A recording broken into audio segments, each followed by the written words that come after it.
Baik, Assalamualaikum teman-teman sekalian. Hari ini kita ketemu lagi dengan saya Muhammad Fuad. Hari ini kita membuat video pembelajaran. Kita akan berkunjung menjelajahi wisata Rumah Aceh di Hutan Lindung Kota Langsa. Ayo kita berangkat.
Sekarang saya bersama dengan Tengku Nuriman atau panggilan akrabnya adalah Tengku Iman.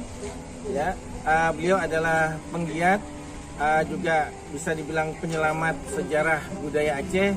Beliau juga kurator dari budaya Aceh. Ya, hari ini kita bersama beliau kita coba tanya-tanya informasi mengenai Rumah Aceh, sejarahnya, filosofi Rumah Aceh, juga mengenai barang-barang di dalamnya. Oke, Tengku, ya. Untuk Rumah Aceh ini, Tengku bisa ceritakan sejarahnya, rumah ini milik siapa, dan macam-macam informasi. Silakan, Tengku. Rumah Aceh ini merupakan salah satu rumah warisan dari Tengku Nyak Yusuf. Beliau merupakan salah seorang pedagang Pulau Pinang yang cukup kaya raya pada masa itu. Namun dalam kurun waktu, rumah ini diwariskan kepada Tengku Sufi. Beliau adalah seorang ulama dan pengajar ilmu pengetahuan agama. Namun rumah ini sebetulnya cukup berjasa ya pada abad ke-18. Rumah ini juga sempat digunakan sebagai tempat sarana menuntut ilmu agama yang ada di Simpang Ulim Aceh Timur. Namun pada tahun 2015 rumah ini dipindahkan ke Langsa dan dijadikan sebagai objek wisata. Berarti rumah ini udah berapa lama usianya? Lebih kurang sudah 3 abad atau 300 tahun. Rumah ini sudah ada sejak awal abad ke-17.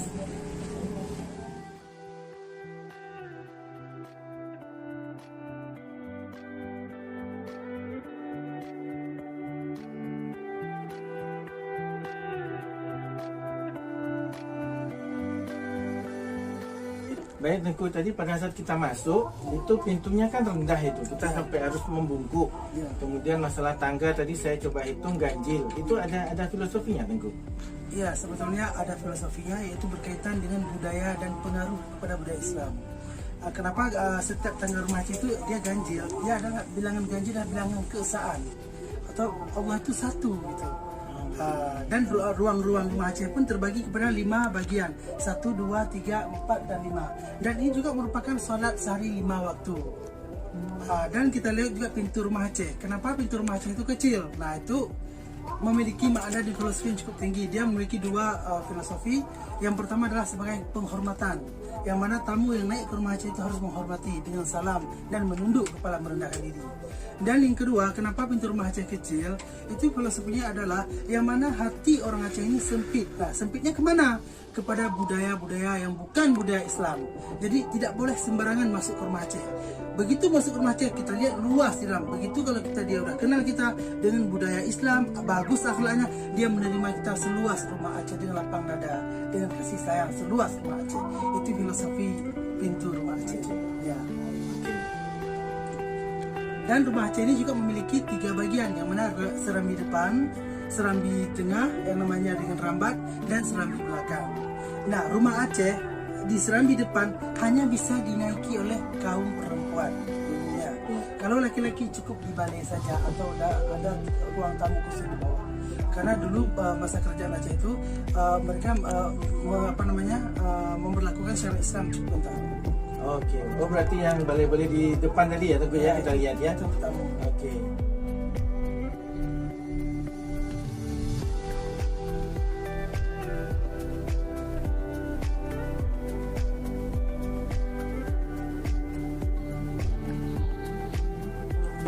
Nah, dan kita akan menuju satu ruang lagi yang cukup unik di rumah Aceh adalah rambat. Nah, kenapa rambat ini diciptakan di rumah dia? Nah, ini juga merupakan pintu Aceh dengan motif bongong melu ni. Dan ini merupakan karya orang Aceh pada abad ke-16. Nah, kita sekarang sudah di bagian ruang yang kedua yang dinamakan dengan rambat. Nah, rambat ini merupakan salah satu ruang yang memang di sini akan melatih tentang adab terhadap anak-anak yang ada di rumah Aceh. Nah, salah satunya adalah pintu. Jadi rumah Aceh ini namanya kamar pengantin. Kalau ini namanya kamar ayah tuan. Jadi mengapa rumah Aceh itu pintu rambat atau pintu kamar dia akan berbeda arah dengan pintu mamak tuan? Karena yang mana pengantin baru waktu keluar akan menuju langsung ke depan. Jadi ketika orang tua atau ayah yang akan keluar kamar langsung menuju ke belakang. Jadi tidak pernah bertemu arah. Mereka malu. Mengapa? Karena malam pengantin baru. Jadi mereka malu bertemu dengan ayah. Sehingga diciptakanlah arsitektur rumah Aceh dengan berbeda bertolak belakang dengan pintu. Jadi ini dimakan dengan rambat. Ini ruang rambat. Khusus ruang ini diciptakan untuk rumah inau atau ruang pengantin baru.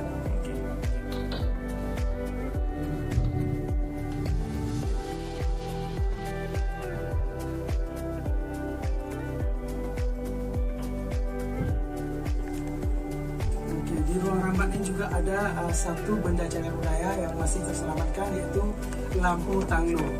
Nah, lampu tanglung ini merupakan salah satu lampu atau penerang dibilang dengan berata namanya atau adil. Jadi lampu ini juga disediakan dengan lampu tanglung berata atau keadilan. Jadi satu lampu yang diterangkan pada ruang rambat ini akan bisa menyala ke seluruh ruangan. Nah, lampu ini juga dengan 12 mata lampu dan dari bahan kuningan dengan ukiran canit kayu. Dan lampu ini sudah ada sejak abad ke-18. Okey, dan di sini dapat kita lihat ya, ada satu lagi kamar dari bagian rumah Aceh atau bagian rambat. Ini merupakan kamar ayah atau ibu.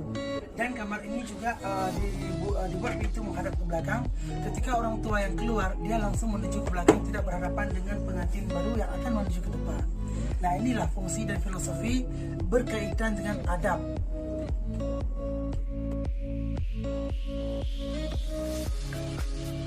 Dan kita sekarang berada di serambi belakang atau bagian yang tinggal dari rumah Aceh. Nah, serambi belakang ini biasa digunakan oleh kaum perempuan dalam menganyam tikar, menjahit tenun, dan kegiatan-kegiatan anak perempuan. Dan dapat kita lihat di sini ada seperti mesin menjahit yang usia baru 80 tahun ini. Dan ini dapat kita lihat ada satu lemari yang cukup unik dan antik sekali. Dan lemari ini sudah berusia 300 tahun. Dan dapat kita lihat lemari ini dengan bermacam ukiran Aceh yang cukup lama, dan ini merupakan motif pengaruh Islam. Mengapa pengaruh Islam? Setiap matahari maupun tumbuhan yang tidak berkaitan dengan ukiran-ukiran makhluk hidup. Karena mengapa? Menentang dengan Al-Quran dan hadis.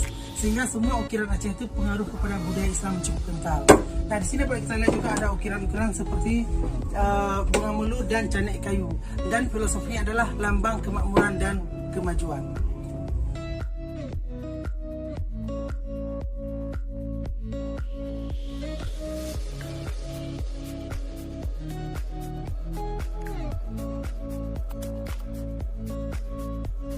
Dan sanding ini juga bagian dari rumah Aceh yang dibuat khususnya dia akan lebih mencolok ke luar.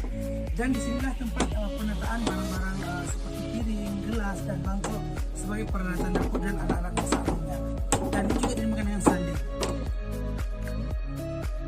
Kan ditutupi dengan sebuah tutup yang memiliki canik si pucuk. Nah, jadi canik si pucuk ini adalah lambang kehidupan.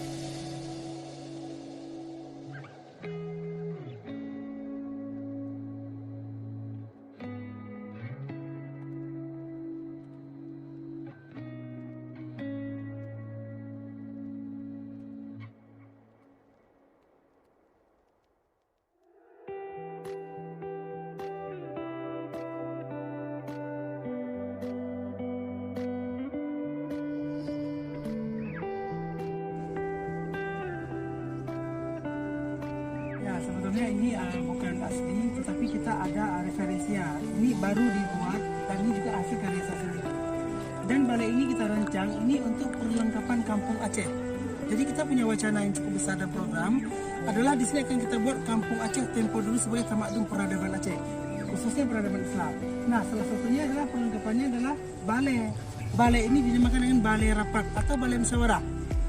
Jadi kita buat ada 3 ukiran terbaik yang ada di Aceh yang akan kita ukir di sini, dan ini setiap ukiran yang ada di sini memiliki makna dan filosofi. Dan ukiran terbaik adalah Talo Muputa, artinya tali muputa bahasa Aceh. Di sini ada kita lihat Talo Muputa. Mengapa ini harus di kaki-kaki diukir? Kenapa nggak di atas? Kan? Ini adalah persatuan atau persaudaraan. Kita buat kampung Aceh tempo dulu sebagai tamadun peradaban Aceh, khususnya peradaban Islam. Nah, salah satunya adalah perlengkapannya adalah balai. Balai ini dinamakan dengan balai rapat atau balai musyawarah. Jadi kita buat ada 3 ukiran terbaik yang ada di Aceh yang akan kita ukir di sini, dan ini setiap ukiran yang ada di sini memiliki makna dan filosofi. Dan ukiran terbaik adalah Talo Muputa, artinya tali muputa bahasa Aceh. Di sini ada kita lihat Talo Muputa. Mengapa ini harus di kaki-kaki diukir? Kenapa nggak di atas? Kan? Ini adalah persatuan atau persaudaraan atau ikatan batin.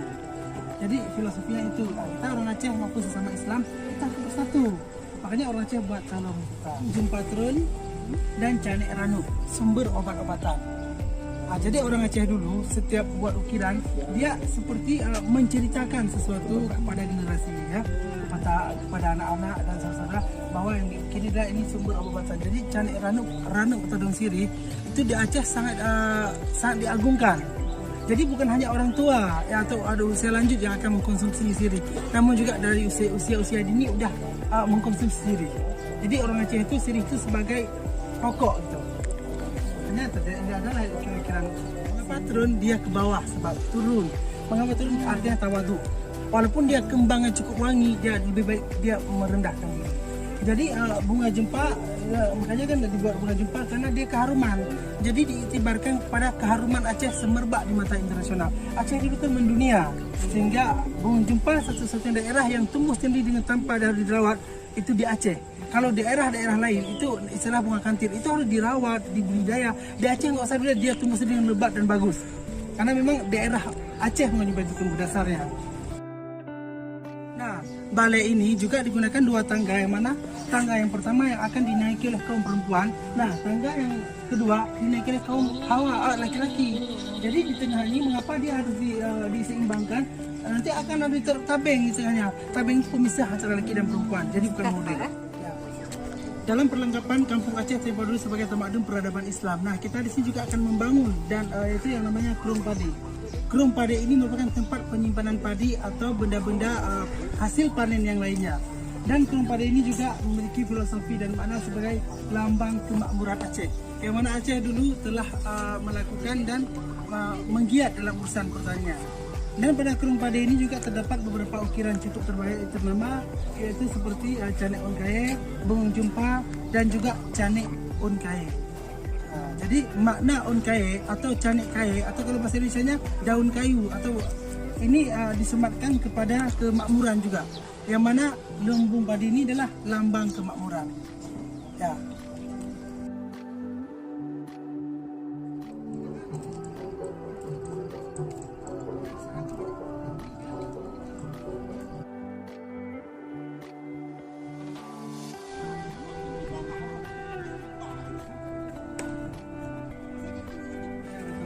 Memang semua bangunan yang ada di sini ini lebih besar dan lebih indah karena ini merupakan rumah Ulay Balang atau raja.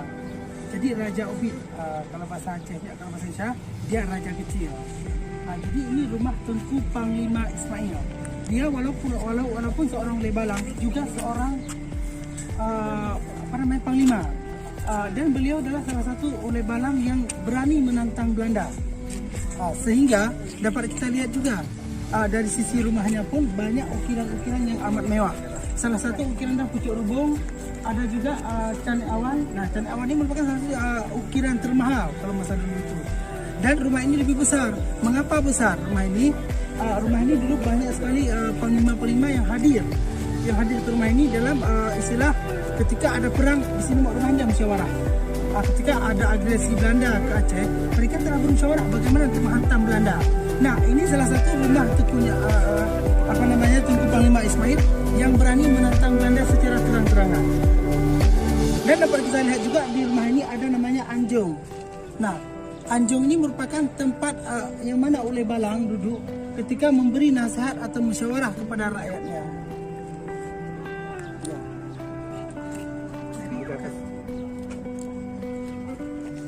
Sebelum kita naik ke rumah Aceh, tentu saja di rumah Aceh ini sangat sakral ya, yang namanya guci. Guci ini bukan hanya untuk mencuci kaki, tetapi dia memiliki filosofi dan maknanya, yang mana kesucian atau kebersihan hati. Setiap orang yang akan naik ke rumah Aceh, dia harus dengan niat yang baik dan suci hatinya. Jadi filosofi guci itu bukan hanya tempat penampung air, tetapi dengan niat yang suci naik ke rumah Aceh. Mengapa? Karena rumah orang Aceh tidak sembarangan. Kebanyakan dari kaum-kaum bangsawan dan ulama dan orang-orang terbaik. Nah, mengapa kita bilang terbaik? Mereka adalah sangat santun. Jadi ketika ada orang-orang yang naik ke rumah Aceh, tidak boleh dengan gegabah. Dia dengan niat yang suci. Inilah lambang dan filosofi dari guci yang ada di tangga rumah Aceh. Jadi kursi ini ditaruh di depan atau depan nama Anjong. Ketika Ulay Balangnya atau rajanya turun, dia langsung singgah di kursi ini. Dan ketika ada rakyatnya yang melapor dan juga akan Ulay Balang di sini, seperti musyawarah atau ada mengajak kepada rakyatnya bahwa kita besok perang. Nah, di sini tempat Ulay Balang dulu. Karena dalam waktu sesingkat-singkat mungkin masyarakat harus berkumpul. Nah, jadi raja di sini. Nah, jadi rakyatnya pun kita besok perang, Belanda masuk misalnya kan. Nah, jadi rakyatnya langsung dia berkumpul di depan rumah Ulay Balang. Nah, dalam mengajak agresi perang, dalam melawan Belanda. Nah, seperti itu. Dan beliau mengapa ada kursi? Biasa jarang Ulay Balang ada kursi, karena beliau panglima sangat keras. Biar beda antara panglima dengan rakyatnya.